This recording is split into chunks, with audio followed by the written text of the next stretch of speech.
Rent the girlfriend मांगा chapter 420 spoilers is here. तो आज का चैप्टर काफी यूनिक है क्योंकि इस चैप्टर में ऑथर ने कई सारे फेमस रोमांटिक मूवीज के रेफरेंस दिए हैं। मतलब कि तुम्हें पता ही है कि काजुया मिजुहारा को अच्छी तरह से कन्फेस करना चाहता है, इसलिए सुमी उसे फेमस मूवीज की कन्फेशन लाइंस के बारे में बताती है ताकि वो मिजुहारा को अपनी फीलिंग्स एक प्रॉपर कन्फेशन के साथ बता सके। और इसी वजह से इस चैप्टर में हमें कई सारी मूवीज के रेफरेंस देखने को मिले हैं। तो बहरहाल चलो फिर सीधा चैप्टर की स्टोरी पर आते हैं।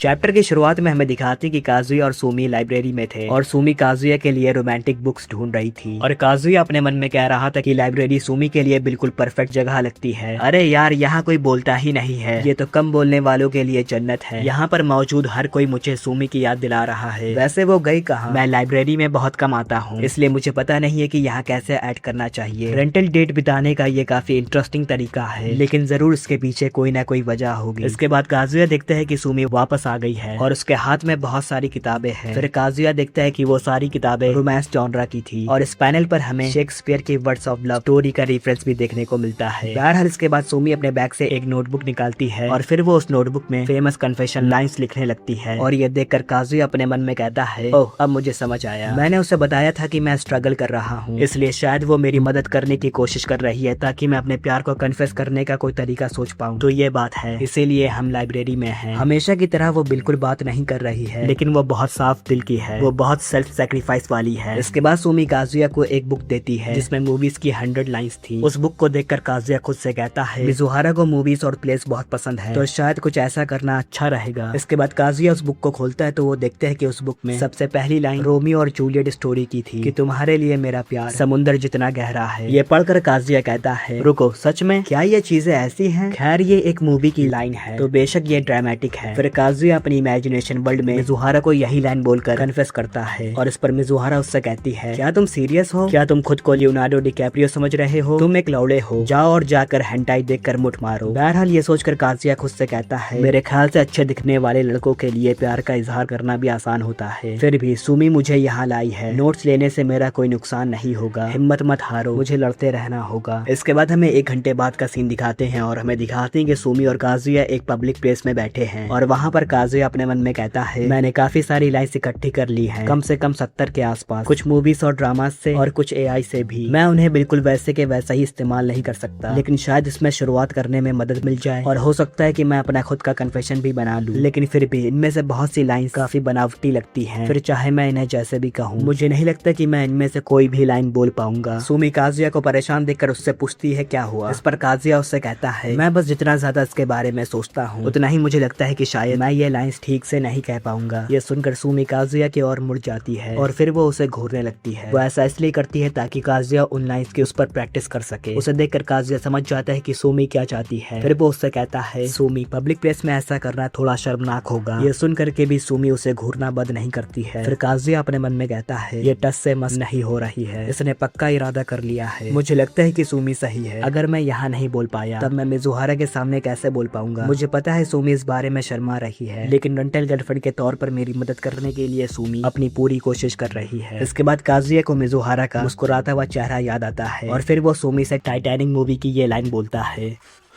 Winning that ticket, Rose, was the best thing that ever happened to me. It brought me to you. फिर Kazuya run away bride movie की ये वाली लाइन बोलता है, Because I know, in my heart, you're the only one for me.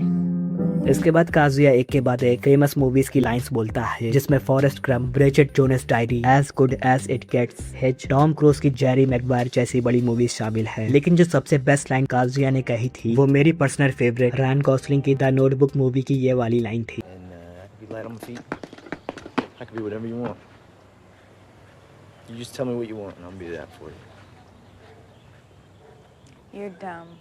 मतलब मानना पड़ेगा author ने इतनी कमाल की मूवीज के रेफरेंस लिए हैं, लेकिन इसके बावजूद इस स्टोरी को इतना झाटू लिखा है। अरे बहनचोद, इन्हीं मूवीज से इंस्पिरेशन ले लेते तो इतनी झाटू स्टोरी ना लिखते, साला कुछ तो अच्छा होता इसमें। बहरहाल ये लाइंस बोलकर काजुया अपने मन में कहता है, अरे यार ये लाइंस कितनी फिल्मी है, लेकिन अगर मैं अभी हिचकिचा जाऊँ तो मिजुहारा के सामने ये लाइंस कैसे बोल पाऊंगा। इसके बाद काजुया लाला लैंड मूवी की ये वाली लाइन बोलता है,